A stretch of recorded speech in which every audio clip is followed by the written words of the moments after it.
behind. Contradictions and dilemmas of status abound, as they are at times confused with black people of the ghetto, whom many white people, especially the police, are inclined to view and treat as outcasts. Meanwhile, the wider culture approaches the ghetto with both wonderment and fear. The ghetto has become an icon, representing both a style and a derelict lifestyle, encouraging a new form of symbolic racism for which the black ghetto as an entity unto itself is becoming the primary referent that defines anonymous black people for the wider society.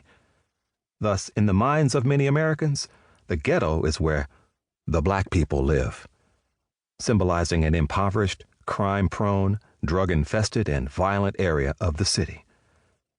The history of racism in America, along with the ascription of ghetto to anonymous blacks, has burdened blacks with a negative presumption they must disprove before they can establish mutually trusting relationships with others.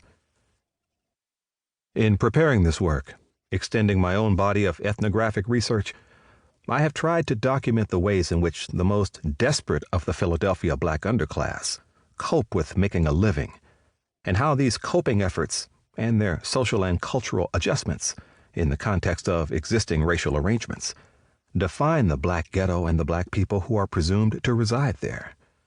Also, I am particularly interested in the persistence of racial prejudice and how it has become modified over the last half-century, changes that have occurred in the group position of American blacks and the positional arrangements of groups in American society more generally.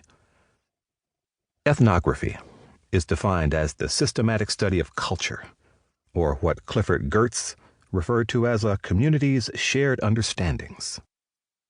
The challenge to the ethnographer is to engage in fieldwork among a population by observing what people do and by listening to what they say to apprehend the local knowledge that underlies their community's shared understandings. Ethnographers try to render or represent this knowledge in their writings. To some extent, that is what I've tried to accomplish in this book. Hence, the following will document ethnographically the circumstances in which black people make their claims on American society, show the reality behind the powerful stereotype of the iconic ghetto, and describe the ways black people struggle to address the resulting stigma that follows them throughout their lives, and especially as they navigate what they perceive as white space. Prologue.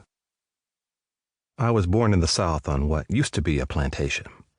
My grandmother, a sort of village doctor who never accepted payment for her services, was the midwife at my birth. She was a religious woman who lived by the Bible, so she named me Elijah.